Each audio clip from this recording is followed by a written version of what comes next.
Okay, for Lesson 2 in Enhanced Project Design, you will be developing a clear and actionable problem statement. Your student objective is that by the end of this lesson, you should be able to develop a clear and actionable problem statement that includes the general problem statement, the subsidiary parts of the problem, and the integral parts of the problem. The general statement is associated with any problem, or that is associated with any problem, is simple and tells the reader what must be done. For example, if your brakes need fixed, a general problem statement might be, I need to fix the brakes on my car. The general statement does not include all of the steps necessary to successfully solve the problem. The subsidiary parts of the statement can be viewed as categories of things that must be addressed when solving the problem. Continuing with considering the brakes on the car, subsidiary parts might consist of, but not be limited to, categories such as, I need parts, I need tools, I need a location for working on the brakes, things of that nature.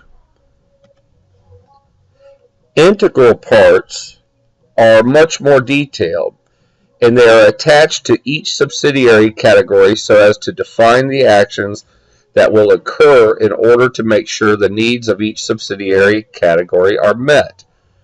Remember on the previous slide, a subsidiary category was parts needed.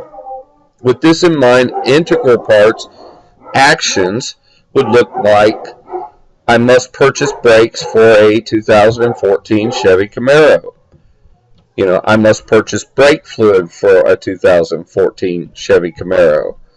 It might also include things like, I must check with 3 or 4 different stores to make sure I get the best price. Think of your integral parts as steps that you will complete to be successful in solving the problem associated with any subsidiary part of the problem. You're back to, I need to fix my brakes. What's the broad steps, the subsidiary parts that I must take? And what must I do in each one of those steps, specifically the integral parts, in order to be successful?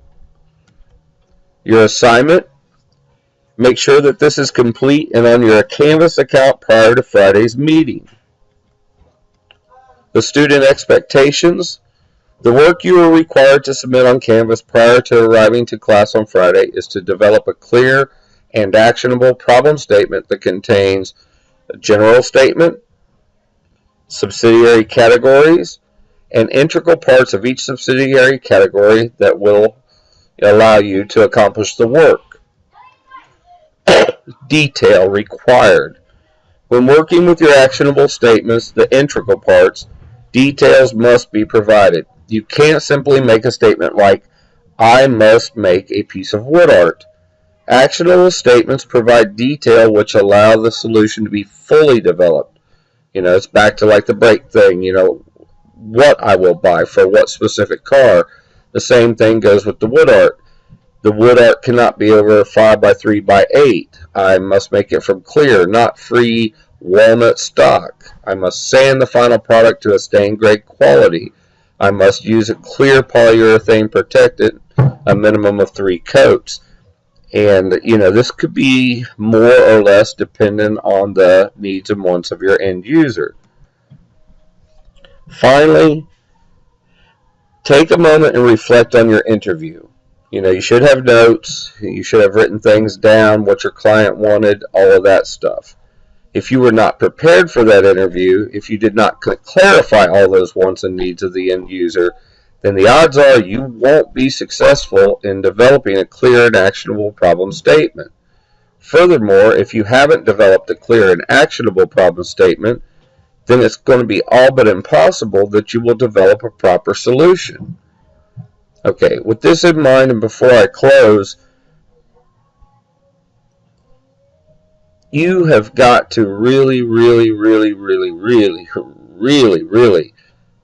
open up and discuss and ask questions with the end user.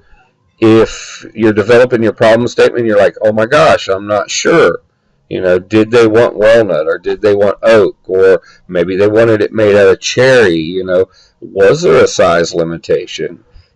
How is it going to be finished? Is it going to be something that's hung on a wall, and does it need brackets to hold it on the wall also included in the product, or is that something the end user will put on?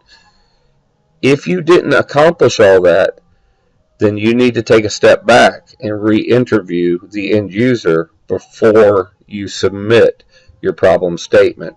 Because if the problem statement doesn't address all the needs, then you're going to spend all this time making solutions, and you're going to take those solutions to the end user, and they're going to go, but what about this? But what about that? But what about this? And then you're going to have to go back and start all over from scratch again.